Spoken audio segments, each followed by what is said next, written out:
ไปเติบใหญ่ขึ้นมาในแดนสาธาภาษาเสริญสมย่อยอง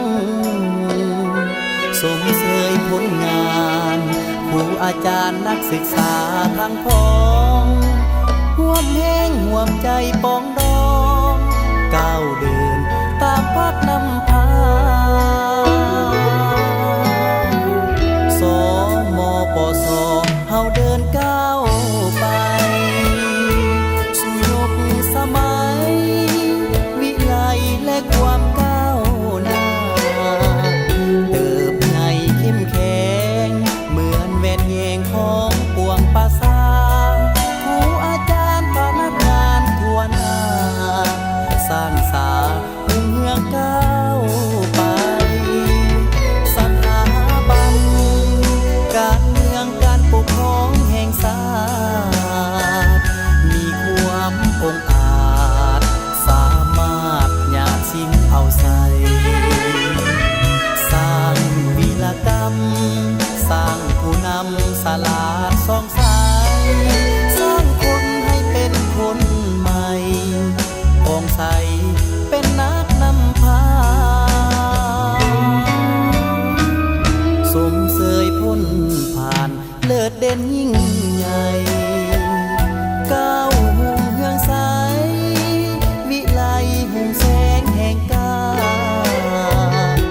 เปล่งแสงสว่างเยืองทางทั่วทางอาณาสูงส่งแนวคิดนำพาปกปักสร้างสรรค์สถาบันก้าวไป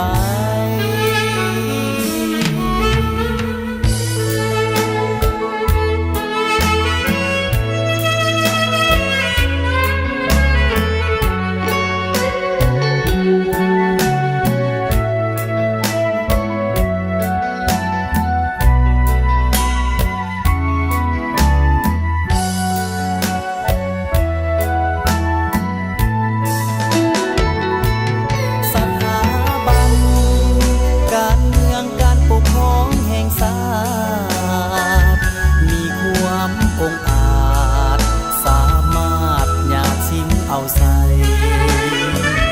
สร้างวีรกรรมสร้างผู้นำสลาดสองสายสร้างคนให้เป็นคนใหม่ปองใสเป็นนักนำพาสมเสยพ้นผ่านเลิศเด่นยิ่งใหญ่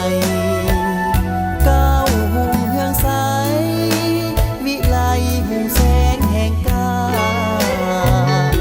เปล่งแสงสว่างเยืองทางทั่วทางอาณาสูงส่ง